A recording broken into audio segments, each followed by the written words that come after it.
So Bonk is sitting at 4 zeros 22 2281, and there are 4 zeros in front of it, and we are seeing one hell of a ugly structure. This is a triple top, multiple levels of tops, and if we draw a trend line here, it has broken the uptrend as well.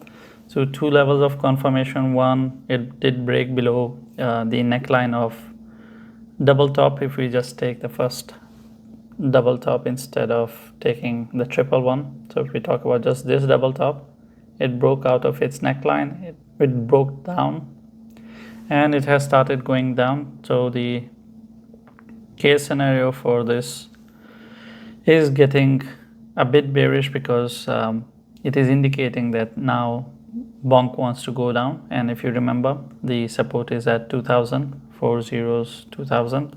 That is the area of support, and the more it goes down, the further bearish the structure gets, because then there is another neckline that is for this double top, and then it goes down, and it's another neckline for this one, and it just continues. And of course, if we just pick it on the basis of a trend line, if we draw a line, I'll just show you the line, even though there is no need for it.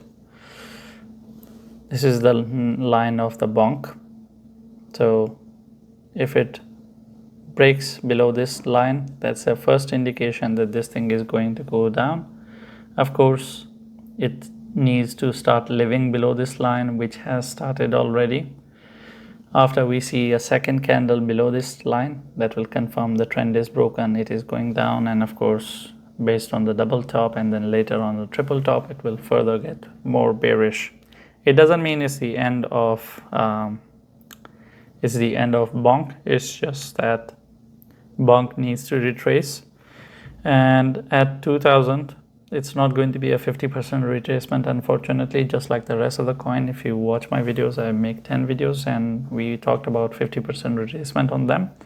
In case of Bonk, that will be 80%, 90% of retracement, because 2000 is here. So it will retrace back everything that it has done so far, and that's not something that people want to see. Of course, it's going to upset those who are in Bonk for a longer time, from longer perspective. Those who are investors and not traders, of course, if you are a trader, you would use a stop loss and you wouldn't be married to it.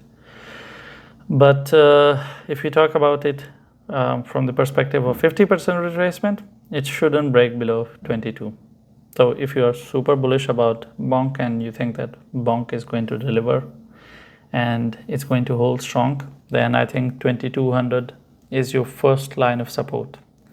It's not an amazing support, but it is a level of support that basically gives you a 50% retracement area.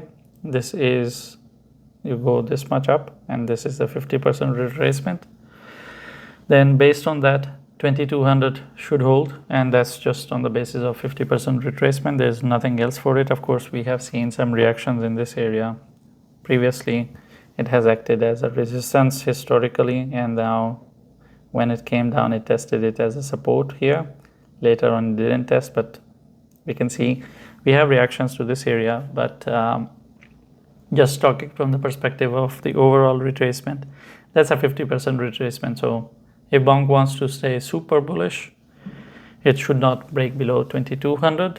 The moment it loses that, then 2000 becomes a reality, and that means Bonk wants to retrace everything it has done and lose the 90% of its upward move and come back down and then start going up again. And that is not something bad. We saw this with Algorand, HBAR, XRP. We are seeing this pretty much with many coins that are eating up everything they have done. They are retracing everything they have done. But in case of Bonk, that is yet to happen, because it hasn't even hit the 50% retracement target yet. Of course, it depends on Bitcoin. So watch the Bitcoin video and you will know which direction we are headed in.